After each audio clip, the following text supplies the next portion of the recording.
Welcome है आप सबका हमारे आज के सेशन में। जानिए किताबें क्या कहती हैं, जिसमें कि हम बात करते हैं एक बुक समरी के बारे में, एक बुक के बारे में कि राइटर ने उस बुक में शॉर्ट में क्या लिखा हुआ है। तो इसी सीरीज़ में जो हमारी आज की बुक होने वाली है वो है इमोशनल हाईजैक, जिसके कि राइटर हैं मनोज अंबिके जी। और ये इसका पब्लिकेशन हाउस जो है माई मिरर पब्लिकेशन हाउस है और इस बुक की जो MRP है वो 280 रुपये है। अब ये बुक जो है हमें बताती क्या है, ये बुक बताती कि जैसे हम लोगों को हम ऑलमोस्ट सुनते हैं ना कि कोई हवाई जहाज हाईजैक हो गया और वहाँ सब लोगों को कैदी बना लिया, बंदी बना लिया और अपनी मांगे पूरी करवाने लगे जिन लोगों ने हाईजैक किया है उसको। उसी तरह से हम भी सारा दिन ना किस तरह से हम बातों में इमोशनल हाईजैक हो जाते हैं कि हम में से हर रोज़ कोई रोज़ इमोशनली हम भी हाईजैक होते हैं और कई बार होते हैं बट हमें मालूम नहीं होता है। और साथ में ये बुक हमें किस तरह से बताती है कि हम इस इमोशनल हाईजैक में से निकलें तो किस तरह से निकलें, कि इमोशनल हाईजैक होना मतलब क्या है। ये जो बुक में क्या दिया हुआ है, ये जैसे पीछे आप देख सकते हैं ये बुक में क्या दिया हुआ है और ये फ्रंट में ये बुक किस तरह से आती है। अब हम हाईजैक क्यों होते हैं, इमोशंस पर नियंत्रण कैसे पाएं, भावनाओं के प्रकार और भावनाएं हाईजैक होने पर या ना होने पर कैसा प्रतिसाद दें, मतलब कि हम लोग कैसे उसको रिएक्ट करें और उनको किस तरह से कंट्रोल करें और अपने आप को किस तरह से और इंटेलिजेंट बनाएं कि हम लोग इमोशनल हाईजैक ना हो पाए। अब इमोशनल हाईजैक मेनली होता क्या है, मान लीजिए हम यहाँ सिचुएशंस लेकर चलते हैं, हस्बैंड ने वाइफ से या वाइफ ने हस्बैंड से कुछ कहा या घर में जितने भी लोग हैं, पेरेंट्स ने बच्चों से या बच्चों ने पेरेंट्स से, सास बहू ने कुछ कहा या किसी ने भी कुछ कहा और वो बात को ना हम लोग बार बार उस बात को वैसे सोच रहे होते हैं। यहाँ हम जिस बात को बार बार सोच रहे होते हैं ना, उसने कहने वाले ने, अब मेनली अगर इमोशनल हाईजैक का हम एक डिफ़ाइन करना हो कि सामने वाले ने तो अपने वर्ड्स कह दिए और हमने उन वर्ड्स को किस तरह से अपनी नेगेटिव फीलिंग्स में ले लिया कि क्या सामने वाले ने जो कहा वो उसने उसी हिसाब से कहा या हमने उसको अपने हिसाब से लेकर उनमें उनकी नेगेटिव फीलिंग्स ली और उनको अपने हिसाब से तोड़ मरोड़ लिया और हम लोग हर्ट हो गए। जैसे कि मोस्टली हम लोग हो जाते हैं, मैं खुद भी हो जाती हूँ कि किसी ने कुछ कहा और हम लोग इमोशनली हर्ट हो जाते हैं और हम लोग अपने हिसाब से जो सामने वाले ने कहा कि उसने प्रैक्टिकली किस बात को किस तरह से कहा, बट हम लोग अपनी इमेजिनेशन लगाने लग जाते हैं उस बात में और हम लोग इमोशनल हाईजैक हो जाते हैं और हम लोग उन्हीं सिचुएशन के बारे में हम सोचते रहते हैं। नॉर्मल हम देखें ना, अगर हम रियलिटी में देखें ना, हमारा दिमाग जो है ना, हम लोग अगर 10 लोग भी बैठे हैं ना, हम लोग अपनी बातें जो करते हैं ना, मेनली हम बातें सिर्फ 10% बातें कर रहे होते हैं, 90% जो हमारा दिमाग ना वही बातें कर रहा होता है। आधे से ज़्यादा टाइम ना हम लोग अपनी बातों में ही घूम रहे होते हैं। हम उन जो भी किसी ने कह दिया या किसी ने कोई सिचुएशन क्रिएट कर दी या हम लोग पास्ट की बातें के बारे में सोच रहे हैं या फ्यूचर की बातों के बारे में सोच रहे हैं, तो हम लोग अपने हिसाब से ही चल रहे होते हैं। या हम लोग इमोशनल हाईजैक किस तरह से होते हैं, 2-3 एग्जाम्पल के साथ देखकर चलते हैं कि मान लीजिए कि हस्बैंड जो है वो ऑफिस जा रहे हैं और वाइफ ने और हस्बैंड वाइफ की किसी बात पे तू मैं हो गई, या तो हस्बैंड तो ऑलरेडी गुस्से में है कि वाइफ कुछ कहा और वाइफ जो है उसको फिर और कुछ बोलती जा रही है, तुमने टॉवल यहाँ फेंक दिया, तुम्हें चीज़ें ढंग से मिलती नहीं है, तुम्हें हर चीज़ हाथ में पकड़ानी पड़ती है, या ये लो तुम्हारी चाय, ये लोग नाश्ता कर लो। और हस्बैंड जो है कभी मोबाइल भूल रहा है या अपना वॉलेट भूल रहा है, तो या फिर वो गाड़ी के पास चला गया और गाड़ी की चाबी भूल गया। तो ये जो बातें हैं वो बढ़ती जाती हैं, तो एक दूसरे के ऊपर जब वो बात गुस्से में बातें बोली जाती हैं ना, तो हस्बैंड वाइफ जो है ना वो अपने हिसाब से उनकी सिचुएशंस निकाल लेते हैं कि इसका मतलब क्या था, उन शब्दों का मतलब अपने हिसाब से निकालते हैं। अब हस्बैंड तो चला गया ऑफिस और वो गुस्सा जाकर निकलेगा किसी साथ वाले कुलीग पर या फिर पियोन पर या कोई साथ में काम कर रहा है उस पर, या जो कोई ऑफिस की मीटिंग चल रही है उस पर, और घर में वाइफ का गुस्सा निकलेगा बच्चों पर या फिर मेड पर या किसी पर भी निकलेगा, अदरवाइज़ वो शाम तक चलता रहेगा। और हम लोग उसी इमोशन में रहते हैं, उसी गुस्से के इमोशन में रहते हैं, उसी अपने आप को उसी चीज़ों में ना जकड़ के रख लेते हैं और उस इमोशंस के चक्कर में ना हम लोग वहीं पर रुक जाते हैं और हमारा दिमाग काम करना बंद हो जाता है। बहुत बार मेरे साथ भी ऐसा होता है कि हम किसी ने कुछ कहा और वहीं पर उसी सिचुएशन के बारे में सोचते रहते हैं और उस सिचुएशन से निकलने की कोशिश भी करते हैं, बट निकल नहीं पा रहे होते हैं हम उन सिचुएशन से, क्योंकि उसमें वो बात उस टाइम ख़त्म हो गई। वो प्रैक्टिकली उसके पीछे 2 चीज़ों को हम लेकर चलते हैं कि एक बात प्रैक्टिकली किस तरह से हुई, बट एक बार उसमें हमने इमोशंस डालकर उसको उस चीज़ को एक काल्पनिक रूप कैसे दे दिया। तो वो हम लोग कल्पना पर ज़्यादा जी रहे होते हैं, ऐसा है वैसा है, बट जब वो बात हो गई, वो सिचुएशन को हम छोड़ नहीं रहे होते हैं, उसको हम पकड़ कर रखे थे। तो वो जो चीज़ें हैं वही एक इमोशनल हाईजैक है कि हम लोग खुद से उन वर्डों से अपने आप को इमोशनल हाईजैक कर रहे होते हैं। फिर यहाँ हम एक और सिचुएशन देख के चलते हैं कि मान लीजिए कि एक लड़की है और उसने सिचुएशन है, वो मदर से बोला कि मेरे को ना स्कूल की पिकनिक पे जाना है। मदर ने बड़ी मुश्किल से फादर से बोल बाल कर उसको बनवाया, बात करवाई कि चलो ठीक है 7 बजे तक ये पिकनिक से वापस आ जाएगी। यहाँ अब स्टोरी में देखिए कि लास्ट में और क्या क्या हम किस तरह से फंसते जाते हैं उनसे इमोशनली, किस तरह से इमोशनल हाईजैक हो जाते हैं। अब 5 बजे से जो मदर है वो उसको पता है कि हस्बैंड आ जाएंगे, वो फ़ोन कर रही है बेटी को। तो बेटी ने बोला कि ठीक है मैं आ जाऊंगी, मैं ठीक हूँ, हमने खाना खा लिया है, स्कूल की पिकनिक है, स्टाफ भी साथ में है, टीचर्स भी साथ में है। फिर भी मदर को टेंशन हो रही है कि वो उसके आने से पहले अपनी इमेजिनेशन शुरू कर देती है, अगर देर हो गई तो इसके फादर मुझे डांटेंगे, अगर ये लेट हो गई तो नहीं आ पाई तो मेरे को भी डांट पड़ेगी, इसको भी डांट पड़ेगी। और ऐसे करते करते वो शाम के 7-8 बज जाते हैं, बट वो लड़की नहीं आती है। और होता क्या है कि हस्बैंड घर से घर वापस आ जाते हैं ऑफिस से, वो पूछते हैं अभी तक नहीं आई, तो वाइफ कहती है हाँ बात हुई थी वो आ जाएगी। बट कुछ टाइम के बाद वो जब वो फ़ोन करते हैं, बेटी कहती है हाँ मैं आ जाऊँगी,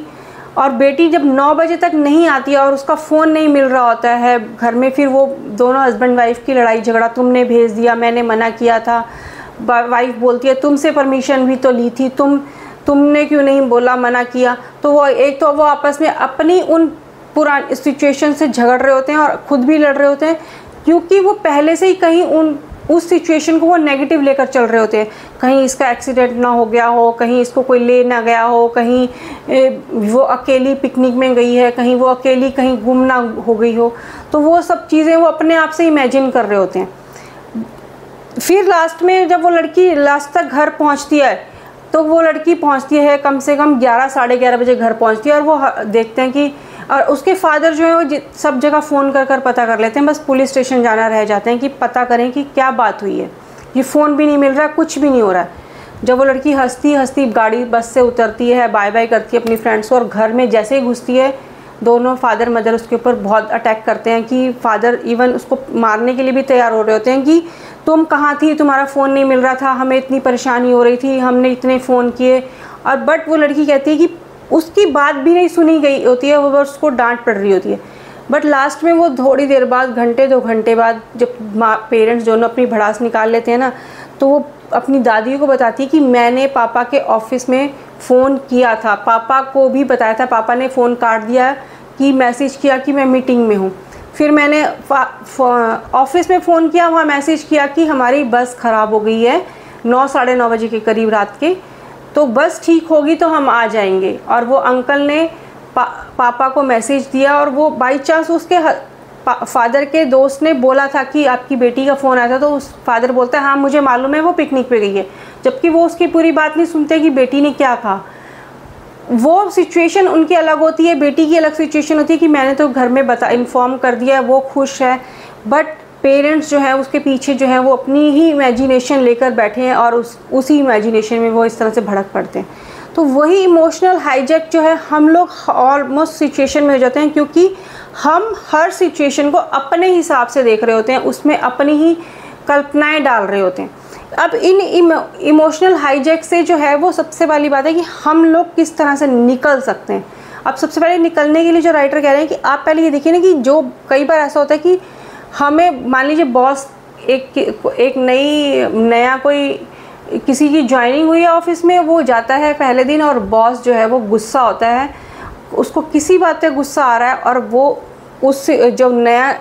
एम्प्लॉई नया अभी एंटर हुआ है वो देखता है कि बॉस तो बहुत गुस्से वाला है, क्योंकि उसके ऊपर फर्स्ट इंप्रेशन ही गुस्से वाला पड़ गया। वो अपने हिसाब से बॉस की एक इमेज बना लेता है कि ये बॉस है, ये गुस्से वाला, ये हर बार डांटेगा, ये बिना गलती पे भी डांटेगा। तो वो उसी हिसाब से वो चीज़ों को लेकर चलता है, और वो उसके दिमाग में वही इमेजिनेशन फिक्स हो जाती है। तो वो इमेजिनेशन जो फिक्स होने वाली है, वो चीज़ें जो फिक्स हम कर लेते हैं अपने हिसाब से, वो चीज़ें ही हमें परेशान कर रही होती हैं। और उन चीज़ों के लिए सबसे पहले निकलने के लिए हमें देखना पड़ेगा कि वो जो एक कोई बात हुई है, जो एक प्रैक्टिकल बात हुई है, एक रियलिटी में, वास्तविकता में कोई बात हुई है, वो वैसी ही थी जैसी हम सोच रहे हैं, या वो अलग तरह से थी, या फिर जो कोई आदमी कोई बात कर रहा है, गुस्से में है, तो उस टाइम वो किस सिचुएशन में है, किस सिचुएशन में वो गुस्से में है। पहले तो उसकी सिचुएशन देखी जाए, अगर वो सिचुएशन गुस्से वाली है तो वहाँ मान के चल सकते हैं कि चलिए कोई बात नहीं। दूसरा, कई बार हम ये देखते हैं कि कईयों को बिना बात पे बोलने की आदत होती है, बिना बात पे गुस्से होने की आदत होती है, बिना बात पे टोंट मारने की अगर आदत है, या गलती निकालने की आदत है, या शिकायत निकालने की आदत है, तो हमें वो देख के चलना पड़ेगा कि इस आदमी को तो नेचर ही ऐसा है कि ये तो ऐसे ही रहेगा। तो वहाँ हम अपने आप को थोड़ा सा सेव करके चल सकते हैं, हम अपने आप को थोड़ा सा इस तरह से लेके चल सकते हैं कि हम वहाँ पर अपनी जो इमेजिनेशन है ना उसको थोड़ा सा कम करें। बहुत बार हमें उस अपनी इमेजिनेशन में ना उन चीज़ों के कई बार हमें मतलब नहीं पता होते ना, तो हम उन चीज़ों पर रिएक्ट नहीं कर पाते हैं, क्योंकि हम उन चीज़ों से कनेक्ट नहीं कर पाते, हमारी फीलिंग अटैच नहीं हो। के लिए ना इन सब सिचुएशन से निकलने के लिए हमें देखना पड़ेगा कि हम कई बार ना उन चीज़ों को ऑलरेडी ऐसे ही लेबल दे देते हैं, ये तो ऐसा ही है। जैसे कि अपने भी बॉस की वाली बात करी ना, ये तो ऐसा ही है, ये तो गुस्से में ही रहता है, ये तो सिचुएशन ही ऐसी है, तो वो हमेशा ऐसे ही रिएक्ट करेगा। तो उस सिचुएशन से हमें निकलना पड़ेगा कि हम उन सिचुएशन से किस तरह से निकल सकते हैं। फिर कई बार ना हम लोग एक कंपैरिजन निकाल के चलते हैं कि मान लीजिए यहाँ राइटर ने एक एग्जांपल दिया है कि जो डेली सड़क पे जो है वो बहुत सारी नई गाड़ियाँ निकलती हैं, बट हमें उन चीज़ों से कोई फ़र्क नहीं पड़ रहा होता है, क्योंकि हमारी उन लोगों से कोई अटैचमेंट नहीं है। बट जहाँ हमारा कोई रिलेटिव है, या फिर ये कोई हमारा पड़ोसी है, वो एक नई गाड़ी ले आया, नया घर ले लिया, या नया कुछ भी ले लिया, छोटी सी भी चीज़, तो वो हमारे को लगता है, चाहे वो जेलसी है या जो भी हमारी एक फीलिंग लगती है कि उसने ले ली, तो वो चीज़ हमें थोड़ी सी हर्ट करती है। तो वो एक कंपैरिजन वाली चीज़ सिचुएशन जब हमारे अंदर आ जाती है, वो भी हमें थोड़ा सा प्रॉब्लम देती है। तो यहाँ हमें कंपैरिजन नहीं करनी है, अपने आप को जो हमारे पास है उसमें खुश रहना है। फिर राइटर ने बताया कि हम लोग जो और इमोशनली हाईजैक हो जाते हैं ना, हम लोग मान लीजिए रिलेटिव बैठे हैं या घर में 2-4 लोग भी बैठे हैं ना, हम लोग हमेशा पास्ट की बातों की बात करेंगे जो हो चुकी है, या फिर फ्यूचर की प्लानिंग के बारे में बात करेंगे, जिसके साथ हम लोगों अटैच होकर हम लोग इमोशनली खुद को प्रॉब्लम दे रहे होते हैं। बट हम लोग उस टाइम प्रेजेंट की बात नहीं कर रहे होते कि हमारा काम कैसा चल रहा है, या हमारे रिलेशन कैसे चल रहे हैं, या अभी की सिचुएशन कैसी हो रही है। तो वहाँ ये हमें इमोशनल हाईजैक होने से बचना है, तो हमें उन प्रेजेंट सिचुएशन में रहना पड़ेगा, उस प्रेजेंट सिचुएशन के बारे में बात करनी पड़ेगी, तभी हम इमोशनल हाईजैक होने से बच पाएंगे। तो इस बुक में राइटर ने बहुत सारे एग्जाम्पल दिए हैं कि हमें जो ये देखकर चलना है कि हम किस तरह से इमोशनल हाईजैक होने से बच सकते हैं। फिर राइटर ने ये बताया कि हमें इमोशनल हाईजैक होने से बचने के लिए ना हमें उन चीज़ों को देख लें। मान लीजिए कई बार हम कोई चीज़ का नुकसान हो जाता है, हमें उस नुकसान को अगर हम एक्सेप्ट कर लेंगे कि हाँ चलो कोई बात नहीं, अगर हमारा नुकसान हो गया, तो मान लीजिए यहाँ एक जापानीज़ टेक्निक बताइए कि वहाँ अगर कोई चीज़ कांच की टूट गई, मान लीजिए कप ही टूट गया, तो वहाँ लोग परेशान नहीं होते हैं कि कांच का कप हमारा टूट गया, वो उसको जोड़ते हैं, वो जिस भी तरह से जुड़ता है उसको फिर एक शो पीस की तरह रखते हैं। वो सोचते हैं कि ये अगर टूट गया है तो इसको हमने अपने हिसाब से सेट कर लिया। तो वो भी हमें टेंशन से, इमोशनल हाईजैक होने से बचाती हैं फ्यूचर की, क्योंकि कई बार हम लोग बहुत छोटी छोटी चीज़ों की टेंशन्स ले लेते हैं कि ऐसा क्यों हो गया, वैसा क्यों हो गया, मैं इस सिचुएशन से किस तरह से निकल पाऊँगा। क्योंकि हमारा दिमाग में, मैंने अभी बताया ना, 90% थॉट्स हमारे दिमाग में चलते रहते हैं। हम अगर किसी और से बात नहीं कर रहे हैं तो हम अपने आप से बात कर रहे होते हैं, और अपने आप से बात कर कर हम अपने आप को ही इमोशनल हाईजैक कर रहे होते हैं। तो आप ये देखिए कि आपने इससे पहले बहुत बार बुरी सिचुएशन भी हुई होंगी, बट उनसे भी आप निकल के आए हैं। तो आप ये सोचिए कि आप अभी में रहकर उन बुरी सिचुएशन से निकलिए और अपने आप को खुश रखिए, तब आप इमोशनल हाईजैक होने से बच पाएंगे। और वो कुछ नया सीखिए, वो कुछ नया सीखने के लिए अपने आप को वही प्रेजेंट में रखने वाली बात है। इस बुक में ना राइटर ने बहुत सारी, ये बुक अगर आप पढ़ेंगे ना, बुक में बहुत इजी लैंग्वेज में लिखा है, बहुत अच्छे अपने हमारे नॉर्मल डेली लाइफ के एग्जांपल्स दिए हैं किस तरह से हम लोग इमोशनल हाईजैक हो जाते हैं। जैसे मैंने अभी आपको ये शॉर्ट्स में स्टोरी बताई ना, हस्बैंड वाइफ की, या वो लड़की स्कूल से लेट हो गई, तो हम अपने आप को ही उसी तरह से इमोशनली जो है ना, वो उसको अपने आप को हाईजैक कर लेते हैं। और उन हाईजैक से निकलने के लिए भी हमें ही जो है वो निकलना पड़ेगा। तो तो ये बुक आप ले सकते हैं, डेफिनेटली ले सकते हैं। और हमारे आपके बहुत सारे ऐसे सवाल हैं जिनसे अगर हमें निकलना है तो हम ये बुक पढ़ सकते हैं। इस बुक का जो लिंक है वो मैं डिस्क्रिप्शन में डाल दूँगी कि इसमें राइटर ने जो हम कई बार सेल्फ हेल्प की बुक पढ़ते हैं ना, हमें पढ़ने में थोड़ी सी डिफ़िकल्ट लगती हैं जो अगर नए रीडर्स हैं, तो राइटर ने बहुत अच्छे से इसमें एग्जाम्पल के साथ साथ लिख कर बताया हुआ है और फिर उस चीज़ का सोल्यूशन बताया कि इस तरह से अगर हम इमोशनल हाईजैक होते हैं तो क्यों होते हैं। तो ये बुक आप पढ़िए, डेफिनेटली पढ़िए, और इस बुक का लिंक मैं डिस्क्रिप्शन में डाल दूँगी। तो आज का ये जो हमारा सेशन था वो यहीं तक था। मिलते हैं नेक्स्ट टाइम किसी और बुक हॉल के साथ, किसी और तरह की वीडियो के साथ, या फिर किसी और बुक समरी के साथ। तब तक thank you for watching this video and enjoy today.